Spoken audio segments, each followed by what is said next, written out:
Hello. My name is Tommy Kalita. I've actually presented here a couple times for a bunch of different reasons. My background is in finance for about 16, 17 years. I got into short-term rentals in 2017, and I'm moving kind of more between vacation rentals and also the hotel world. So boutique hotels is kind of my recent interest. So my background is in finance. I moved over to vacation rentals and now getting into boutique hotels. And so that's where I spend a lot of my time. There are a lot of different ways to do vacation rentals. Just to kind of get a read of the crowd, who here, like we asked who stayed at them, who has their own vacation rentals? Like who has some that they're actually actively taking part in? Couple? Who's interested in kind of getting something started maybe in the next couple of years? Awesome. Okay, right on. Well, so my goal today is to really kind of break down, kind of start out really big and then kind of get a little more focused and granular as time goes on about some of the strategies that I use, give you an idea about the market, just some broad ideas to think about. And then my other goal is to leave a lot of space for questions, things like that. What I did when I started this presentation, instead of using real photos, I went on Midjourney and got an AI to create all kinds of interesting photos. And I did it on purpose, partly because occasionally you're going to find like a floating chair or something else. The other part is because I really want to drive home. We've already heard it a few times that it is so incredibly important now to do something interesting. I think that the starting point for where I'm going to go with this presentation is that if you're just going to look to kind of put some quick furniture into a space, rent it out on a short-term basis. If you're doing it yourself, awesome. You'll still make a little bit more money. The profit is there. But if the intention is to kind of really build it into a business, you need to make it unique.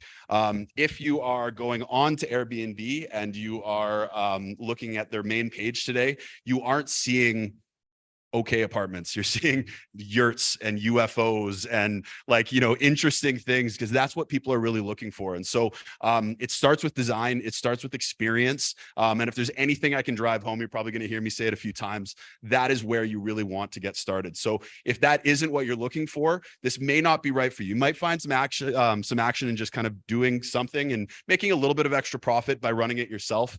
But at the same time, it is something I really want people to think about, because you have to make it special today, and we'll get into that. So I want to give you a bit of a broad sense of the market right now. And so RevPAR, which is kind of the revenue per available room, sometimes it's RevPAL for available listing in the short-term rental market, that is essentially flat in North America. There hasn't been much growth. When it comes to, sorry, I have something in front of, there we go. Okay.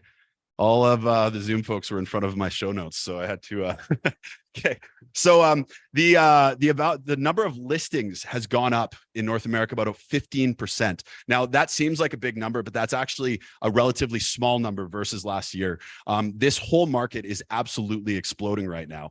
There are lots and lots of people that are putting their listings up, which is probably where some of you are also interested. The demand also rose. You're seeing they almost went hand in hand. The demand and the supply are relatively similar. And so what you're seeing is that despite all of the new supply, the actual prices, the revenue is still pretty consistent, which is kind of good news. But at the same time, occupancy is down a touch. And as well, the daily rate is up a touch, but not really anything. Generally, the market is quite flat. And then from the total number of nights booked across North America, that's up 25% in the last year, which is pretty insane. So total number of nights booked on the vacation rental platforms. This is really important to remember, because what we are seeing is that this is very much a trend. People are coming into this, they're excited by it. There is very real profit potential, but you have to be aware that there are a lot of new entrants into the market, and that's probably going to continue for the foreseeable future. So just be really mindful of it. So why do a vacation rental or a short-term rental? One of the main reasons is just there is greater profit in it, especially if you're looking to manage it yourself. It's a fantastic way to make a little bit more money. When I say that, I often encourage people to remember that it isn't passive. It's not something that you're just going to sit back and just watch the money flow in. You could invest, and I'm not sure if some of you are just looking at investing, hiring a manager and letting it be. That really does work with the right properties. But again, if you're looking at something that's kind of middling and not that special, that's going to be a hard way to make extra profit on it. So if you are looking to do this, make it special. There is a really good potential for extra revenue. The other reason why it's kind of nice is that it is a lot easier to maintain.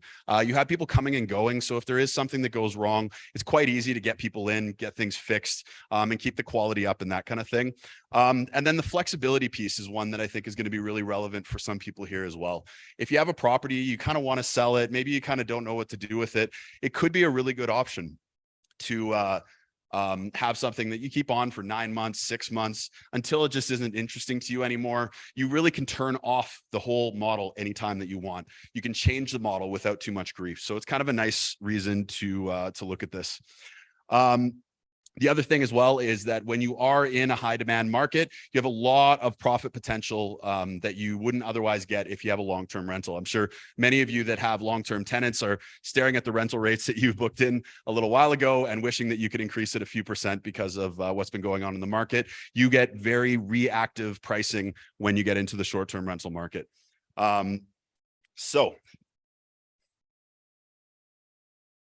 I'm going to start a bit on location. And so when it comes to the location of your Airbnbs or your vacation rentals, this is crucial. It is something that if you're looking at kind of getting something a bit off the beaten path, it can be a little bit more challenging.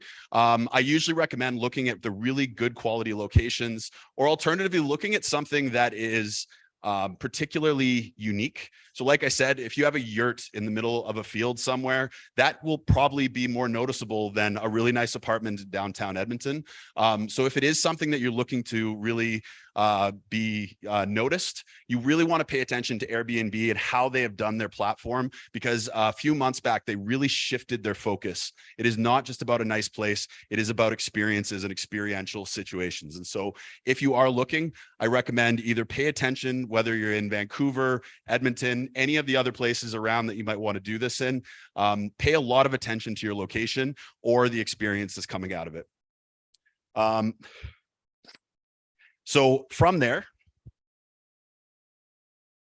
what do you do when it comes to the property selection? We talked a bit about experiential design. I know that in the previous presentation, we talked a little bit about square footage. I'm going against that a touch. I don't think that square footage is all that important. I do think that beds are incredibly important. Bathrooms, not that important. People want a nice bathroom. They don't need multiple bathrooms. If you are looking at setting something up, I really recommend people take a page out of the hotel playbook. Look at places that can be fairly concise for what they are, right? Like you can still have lots of bedrooms, but you don't need a lot of wasted space, I would say. But look at how you can fit every possible bed in. If you are clear with your guests about what it is they're getting, if they want to sleep on a couch because that's an extra bed for you, absolutely allow them to sleep on a couch. It's something that I don't want to get in the way of that. Pull out couches, mattresses, whatever it is. Giving access to more people to stay gives you more flexibility, a wider base of people that are going to book with you. So really be thoughtful about that when it comes to what you're looking for. The other side of things is maintenance. This is something that I really can't stress enough. The whole phrase of the best offense is a good defense. When you are either designing or buying these properties, be really thoughtful about the fixtures that you're putting in. People that are renting short-term rentals are harder on a space. You're going to find oftentimes they are going to do more damage than the average person would. And so when you're picking things like your fixtures, things like that, be really thoughtful about that in what you're choosing. And I'm going to give you an example of one of the properties that I had. I had a house that I lived in for 7 years with this very luxurious multi-jet shower, and it never broke. It was never an issue. Now we turned it over to a vacation rental, and we've learned that a lot of people don't just turn the valve left and right the way that it really seems to make sense. A lot of people yank on it, they pull on it. And so what that led to is that the cartridge in the valve is constantly getting worn out, and we're having to replace it. And it is a pain to get out. It's not just a quick little fix. If you're looking at fixtures, I generally recommend that you look at doing commercial fixtures, do things that can really take some wear and tear. Cheap fixtures are not going to be good for you. So this is where the AI gets really interesting with some of the background. So we talked a little bit about pricing, and this is something I really want to dive into. Many people here might be looking at Airbnb alone as the place that they are going to list their property. I actually think that's a bit of a mistake. Airbnb's pricing algorithm is not doing you any favors. They are pricing to make them get the maximum profit, not you. And so there was some discussion about AirDNA. Wheelhouse also came up. I use Wheelhouse. I really like it. There's other ones. There's Beyond Pricing. There's a group called Rented that I think are really great. You can actually hire a revenue manager that will just go through and pay attention. That's really good, especially for luxury properties. But the reason why this is really important is that we don't always know what our price should be. You might think that your place is worth $200 a night, but you may not know what it's worth a particular Thursday 2 months from now.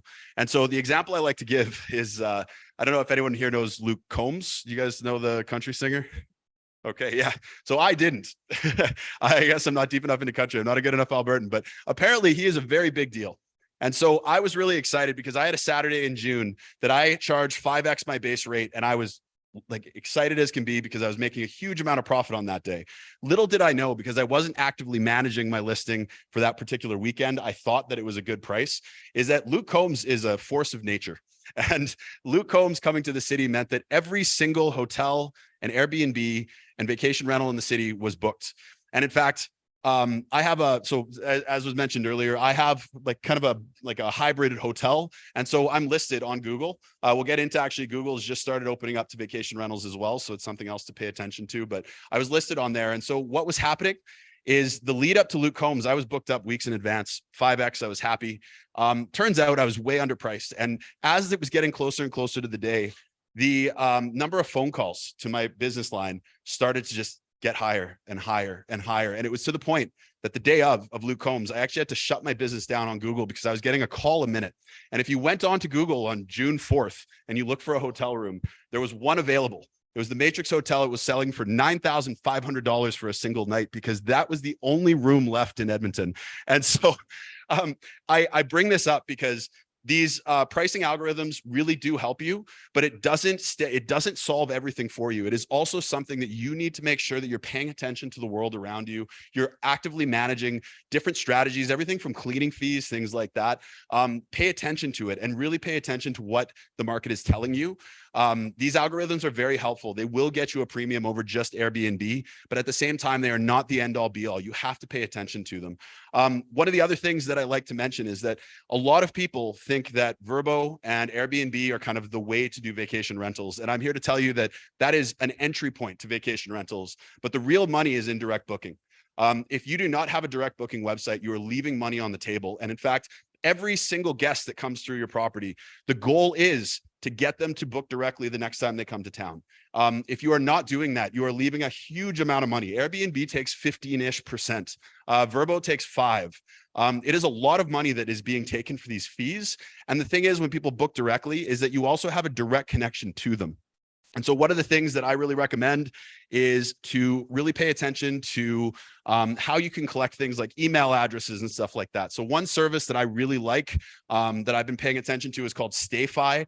It's kind of like if you go to a hotel and you want to log into the Wi-Fi, you have to put in your email first. That is what StayFi is. They can opt out. They don't have to go onto a mailing list, but at the same time, it gives you access to something that the OTAs, the online travel agents like Airbnb, are hiding from you. You don't actually get their emails a lot of cases. You have kind of like a series of codes at airbnb.com. So I really encourage you, if you are looking to do this, look at a direct booking website. There's lots of ways to do it. You might have a property management system already. If you don't, something to definitely consider. And just really pay attention to it. The other thing to also pay attention to is that there are trends that take place. I mentioned earlier about cleaning fees. Cleaning fees turned into a thing earlier this year where people were complaining. There was a lot of negative press about the expense of cleaning fees on Airbnb. And so if you were on Airbnb and you had a cleaning fee, you were being deprioritized if Airbnb decided that it was too high. And so we were starting to see some of our listings slow down. And so we just dropped our cleaning fees, which actually increased our daily rate. And that alone started to drive people forward because now we had a cheap cleaning fee versus a lot of the competition. So you want to pay attention to these broader trends, pay attention to what's happening and go from there. The last thing that I want to mention on the pricing strategy is that every single person that's coming through has an opportunity to spend more money. Once they're in your property, you have a captive audience that is very willing to spend more money. So everything from early check-in, late checkout, depending on your location, you might be able to find local partners and get like a commission for doing like a bike tour or like a treats box or something like that. If you are just looking at your daily rate, I think that you're really losing out on a lot of profit potential. Edmonton doesn't have as much available, but for those in Vancouver or some of the larger cities, I encourage you to pay attention to some of the different services that are out there. There's a lot of people or a lot of groups that are willing to partner up and provide extra ways to make profit. And every little bit counts, you know, an extra $20, $50, $75 from every guest. It seems like a small amount, but it really adds up. And once people have already paid that money, they don't really care. They're more than happy to spend another $15, $20, something like that. So marketing and promotion. So we talked earlier about design, and I am going to continue to bring this in for every single person, is that you do not want a boring design. You do not want a boring apartment. Even a nice apartment that is boring is not really worth your time. You will do okay. I'm not saying that there's no money there, but if you're really trying to stand out, do something special. We talked about gem tones. We talked about, you know, gold plated this. You do whatever it is, you need to do something to make it stand out. And all you need to do if you want to have an understanding of what is getting noticed is go to the front page of Airbnb. It will show you all of the things that they want you to see, and they want you to see the cool stuff. They really want it to stand out. If you have that creative bone in your body, I recommend this is a good opportunity to kind of use it. Experiential, Instagrammable is probably one of the best things you can do. In fact, for any future listings, I recommend people really look at Instagram for how to style their listing photos. I'm even seeing people put people into the photos, living and having a great time, laughing and drinking wine, like whatever it is, make sure that you're making it noticeable, because that is your only way to market on these platforms. Now, when it comes to which platforms to be on, Airbnb is the big giant gorilla that everyone uses. They are probably going to be 70, 80% of your bookings, but they are not the end all be all. Vrbo tends to pay more. So I have a higher price. I should be careful about saying this, but I have a higher price on Vrbo than I do on Airbnb because people will pay it. It's also a higher quality guest. So generally the Vrbo, I've to my knowledge, I don't believe I've ever had a Vrbo guest that's caused me any grief, knock on wood. But when it comes to Airbnb, you have a higher chance of that. So you can't not do Airbnb. Vrbo is really good. Booking.com is also very good. It has a huge amount of reach. And one of the really interesting ones that I'm paying attention to is Hopper. It's really big with Gen Z. And so if you have something that really appeals to a younger demographic, Hopper is another really good option for you. But more importantly, the booking site, the direct booking site. Again, I have to drive this home that this is where you want people to book. It gives you access to things like you can get their IDs, you can do your own security holds, you have a credit card number on file with you. So if something goes wrong, you can just charge them. You can also charge them what is actually the market price for something. So for example, if you go to a hotel, they might pay $12 for a towel, but if you destroy the towel, they're charging you $45 because that's the market price for it. With Airbnb, if you paid $12 for a towel, for the most part, you're getting $12 back for a towel. If you go with direct bookings, you can charge the market price. And so if they break something, you actually charge them what it's worth, not what you paid by buying it in discount. So I do encourage direct booking. More importantly, at the moment is Google has just rolled out their vacation rental platform. So if you haven't paid attention to this, I really recommend that you do. What this means is that when you're Googling a city, vacation rentals will show up along with the hotels. And so if you have a property management system or something like that, that should link up to it, they all mostly are at this point. You really want to get on top of that because it's putting you up, like the example of Luke Combs, you could be on Google when things happen and you can have it be right up there with the hotels. Someone will decide that it's the right move for them. So you can do that with direct bookings. You can't do that with Airbnb, things like that. One last item is sentiment and reviews. This is something that I think a lot of people don't do a great job with. You should manage sentiment. And what I mean by that is that people are usually pretty vocal, or text you anyways, with their issues. And so if you have someone that's not having a good time, try to deprioritize reviews. You really want to make sure that they don't really pay attention to reviews. If you have someone that is having a great time, you're like, here's our Google, here's our Airbnb, here's all of the ways that we want you to tell everyone about how a great time you had. And really, you really want to pay attention to this, because those reviews are the only thing that you have publicly. And so sometimes people have a bad time for things that are out of your control. There was a bad neighbor, there was a fight in the hallway, whatever it is. You want to avoid the worst of it. And so paying attention to sentiment and changing your strategy based on that is also a really quick way to ensure that you're getting higher quality tenants, more guests, and just generally having more revenue from it. So if you aren't already doing that, most property management systems have automations. I have automations that turn off depending on what the sentiment is. There's actually some technology called, we'll talk about this in a bit, but Aperto and Enzo Connect are two guest experience apps. They're kind of like Biggie and Tupac. It's like East Coast versus West Coast Canada. They're huge in the vacation rental world, and one's in Vancouver, one is in Toronto. I love them both, and I'm really having a tough time. So I'm not even going to tell you which one I think is better or which one I use. But at the same time, they're very good at creating a guest experience. And that includes the sentiment management. So with Enzo in particular, if someone is sending you messages that kind of seem like they're not having a good time, it just turns off anything that will give them any kind of review reminders. But if they look like they're having a great time, you can have messages pushed through being like, hey, you haven't reviewed us yet. Have you thought about reviewing us? By the way, did you know you can review us on these 4 different platforms, not on the one? And so like, it's really thoughtful. Remember that, because it really does add up to more revenue too. Weird not to have a clicker. Okay. Operational efficiency. So this is something that, especially if you're looking to grow your business, I really encourage you to start thinking not just about the revenue side. That's the easy one. That's the fun one. I guess as fun as revenue can be. But at the same time, the expense side and just being more efficient with your time and energy is crucial. Whether you want to do 1 or you want to do 100, the efficiency piece is going to be so crucial. Generally speaking, when I look at the types of properties that people should go for nowadays, I really, again, kind of the middle is a harder place to battle it out now.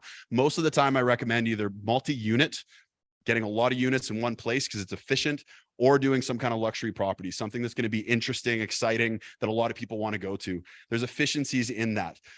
Same goes with the cleaning team that you have. I really encourage you that if you can get to the point of having your own team that you're paying per hour, this is especially in the multi-unit kind of world, you're paying an hourly rate. You aren't paying for them to show up. Those $5, $10, $15, $20 that you might be saving on every clean is really going to add up over the course of, sometimes dozens of cleaning in a property every single month. And so you want to be really thoughtful about that.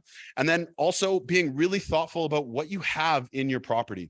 And what I mean by that is smart locks today are really, really important. I don't know if you guys recall 2-ish years ago, there was an apartment in Edmonton that these people rented on Airbnb. They left for dinner or lunch or something like that. They come back and a bunch of their clothes were missing, and there was a new set of clothes that was left there. Someone had gotten into the suite. They said that they changed the code. I don't know what happened, but someone got into the suite, took these people's clothes, put them on, left a note, and then left their old dirty clothes there in the suite. Having a lock that changes codes out between guests. And in fact, anyone that has a lockbox, I encourage you so much just to change that, because these aren't really expensive services. Aperto, Enzo, a lot of the property management systems, they allow you to have automated locks.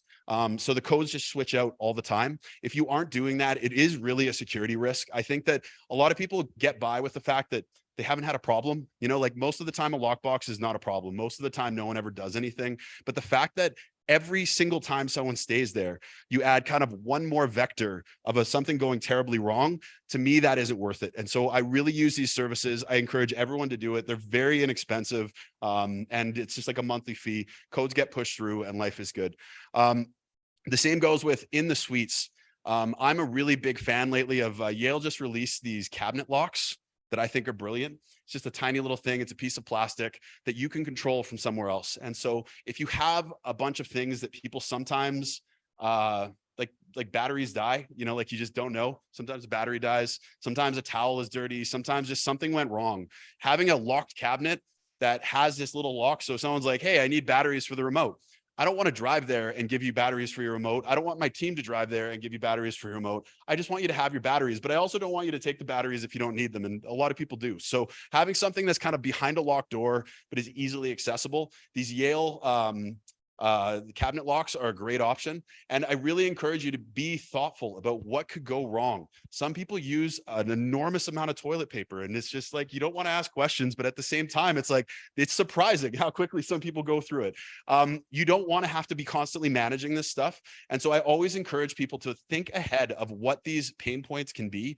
Same with these smart locks, by the way, whatever lock you're using, I always have backup codes. I always have a lockout protocol. I always have a key hidden somewhere on the property that allows, if there is a true lockout, something just goes wrong, that they'd be like, go to this door, put in 1, 2, 3, 4 to the lockbox, and you have a key to the front door so that you don't have to think about it, because your time is incredibly important. And especially if you're trying to grow your business, the last thing that you want to do is have to be running around from one side of the city to the other, trying to deal with all these little problems that are coming up, because they will come up because people are weird and people do things that you would never think at a property. And so be thoughtful, think ahead, look at all these extra things and put them somewhere thoughtful, and make sure that you can save yourself a bunch of trouble.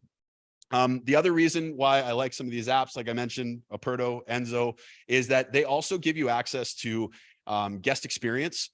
And so depending on your property, every property has kinks. Everyone's a little weird. And so what will often happen is that people, like, especially, it's not as much lately because most people are still local-ish travelers, but when you have people coming from a completely different country, you know, if I don't know if like you've ever like flown to Germany or Asia or some place that you don't speak the native language, it can get really challenging sometimes to figure out how to navigate even something as simple as an apartment or a house or something like that. So being really thoughtful in having something like, so Enzo and Aperto and there's a couple other groups out there too, Duve is another really good one. What they do is they give you basically, like, they allow a guest experience. And so this allows the play-by-play of, like, when you get to this corner, turn right. When you get to this gate, put in 1, 2, 3, 4. When you go to this next space, here's what you do to make sure that all the pain points are dealt with. I have a property that has 2 doors that need 2 different codes, and it is a pain. Before I got into this type of thing, where it was like every single time, no matter how well I described what you needed to do, people would get to the first door. I'm not joking. It was the first sentence of the message. When you're at this door, this is your code. I have no choice. It's not my building. I had to set it up a certain way. And yet people don't read the first line, and they'll be like, the code doesn't work. You're like, just like literally read the line. Like, it's just the first line. So I could be mad at them, or you can just get into a habit where when they're there, they literally have a photo of the door saying, this is your code for this door. This is how you do it. So these are really useful apps. The other thing with these apps that's really nice is that, I don't know if you've been to a lot of hotels lately, hotel apps are becoming a lot more important. The reason is that it takes a lot of the weight off of their staff. So it's a really good way for them to kind of get more upsells, more, marketing, things like that, without necessarily having to have a staff member do all of it. That is moving into the vacation rental world in a really, really big way right now. So these apps are a great one. There's other ones too. I'm indifferent, whatever is the best one. Oftentimes with these different apps as well, you can turn them off and on really easily. So if you find another one that you like, just flick off a switch, flick on another one, and you can keep going. So I encourage you to look at this, because what it's doing for you is saving your time so that your time can be spent working on a job that can get you qualified for the mortgages, or working on building your business, or working on a model or plan or whatever it is, giving you more time with your family instead of dealing with all these different issues. And one thing about the vacation rental world to remember as well is that most of the issues are happening at the middle of the night. And so the more you can do to minimize your issues and make it something that's systemized, the happier you are going to be. So those are just a couple things to consider. Regulatory and tax considerations. And so this is a really boring part of it, but I think this is incredibly crucial. We all probably know some stories about condos that have decided that vacation rentals are not allowed, cities that have not allowed them. This is something that, trying to fly under the radar, is not going to work for very long. Like, if you want to build a model on that, Godspeed. But at the same time, I think for a lot of people, it's not the smartest move, because you don't know if you're putting a lot of investment, especially into furnishings, things like that, arts, decor. If you're putting that money in only to have some angry condo board shut you down or sue you, or having some jurisdiction say, we don't want to do this anymore, my recommendation is to really just be thoughtful and plan ahead. One of the areas you're really seeing this right now is in Kelowna. I'm seeing a lot of developers are building their apartment buildings, and they are condos rather. They're building them specifically to get the Airbnb or the vacation rental approval for the building before they even get into it, because they know that that's going to be a market, and they know that it's also very hard right now to do that otherwise. So it is something that if you're considering doing this, do it right. Illegal suites are definitely a gray area that actually generally work, because it's not like a long-term rental, so you can probably kind of get away with it. But when it comes to things that are truly like could impact your overall business, I encourage people just to use a lot of caution. It's also very important, regardless of which market that you're in, to pay attention to the changes. This is a very active market, and it is also a very hot button topic, especially in some of the hottest cities, like a Vancouver, Kelowna's, or like, God forbid, like Sunshine Coast, like a lot of these places where these really beautiful places that people have lived for a long time and used to be kind of vacation-y and are now just overrun with vacationers. There are very hot button topics. And so you want to be on top of it. You want to be involved. And in fact, a lot of the old guard that have been in the Airbnb world for quite a while will remember when a lot of us had to kind of band together because the city was trying to figure out what to do when it came to Airbnbs. So be on top of it, pay attention. It's not a huge job. Just make sure that you're kind of paying attention to what's actually going on. The other side of things, and Keaton and I were talking about this a little earlier because it's kind of an interesting one, is also tax implications and structure. You really do want to be thoughtful and perhaps speak with your accountant when it comes to the type of income that you're earning on a property. I am of the mind that for a lot of these properties, that is a corporation that is running the business, and the corporation is paying long-term rent to the landowner, even if that landowner is you.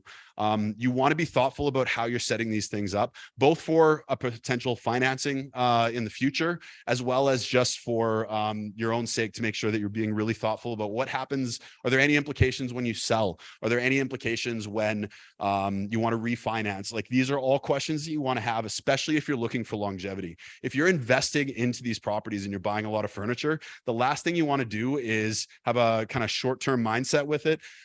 Because it does take time to repay all those fixtures. It's not going to be instant. So you want to know that this is something you can do for the long haul.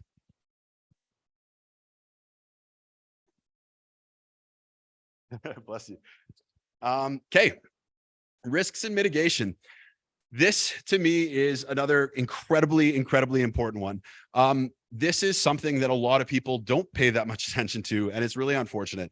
When it comes to risks, unfortunately, so I tell people this a lot, 99% of my guests are awesome. In fact, if I could keep just those 99%, it would almost be a work-free role. Like, you really just, once your systems are in place, it just runs. But there's that 1% that are going to make everything terrible. And that can be in a lot of ways. I can give you the example of probably my worst, which wasn't even all that long ago. We have a whole floor of a building that we rent out, and the heating system in the early spring just died. And it was kind of like, it was interesting. We're like, well, that's weird. What's going on? Like, maybe it's just an issue. But then we go into this one suite, and all of the electronics were thrown underneath the bathroom sink. And we're like, that's weird. And the electricity was turned off. All the panel, all the electricity was turned off. So we bring in our contractors to figure out what's going on. They're going around, they're trying to figure out what's happening. And this person had gone and pulled up the baseboard heating in the building, and this is the weirdest thing about it, happened to be, I don't know a lot about this stuff, so if you guys are smarter than me, you might understand more than me, but happened to be in the one place on the floor that had all the loop backs for the entire floor.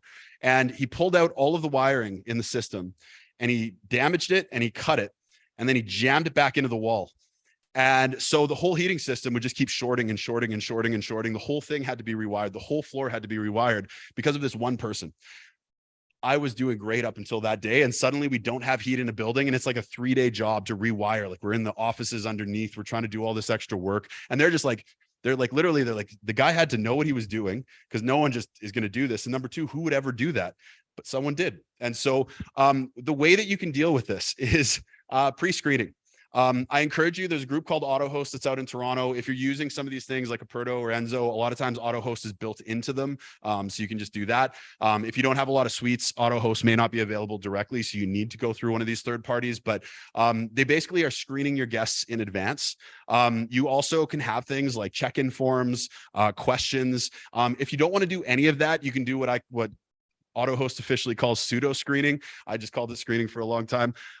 Is basically asking questions. I often will just ask, hey, can you tell me a bit more about yourself and what brings you to Edmonton?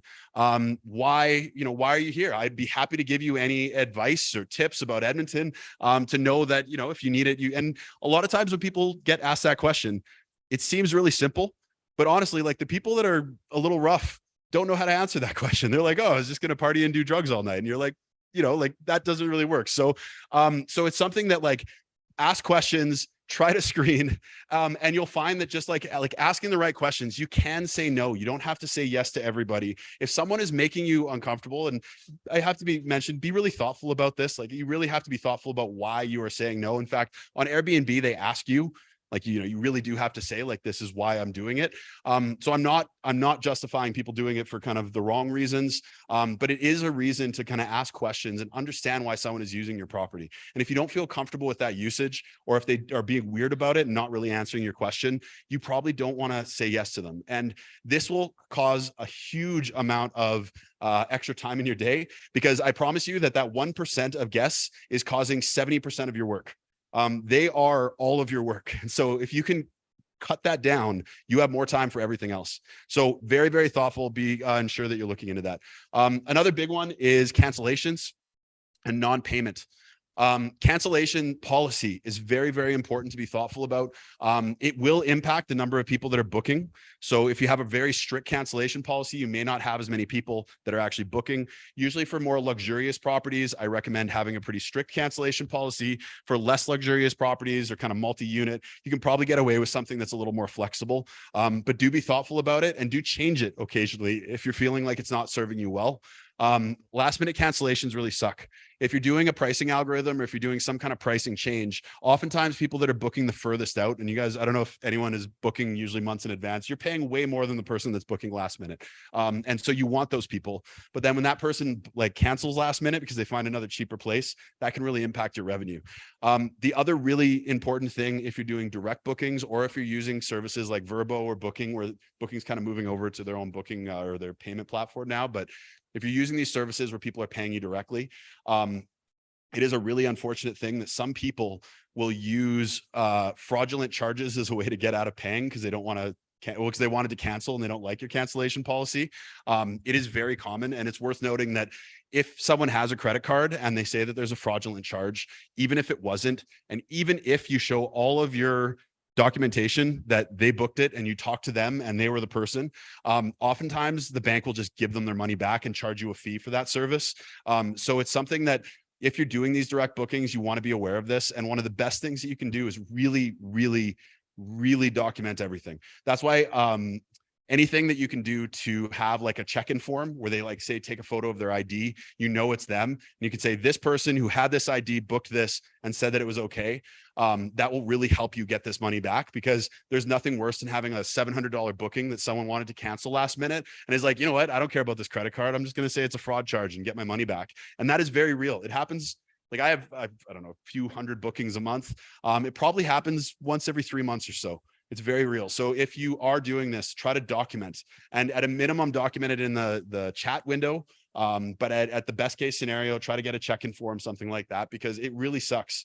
And you really don't have a leg to stand on as a business. The business does not have protections. If it's their first one, almost certainly you're just going to lose the money. So try to do what you can. And key takeaways. So I've covered a lot of different bases. I've talked a lot about the technology that I really recommend you lean on.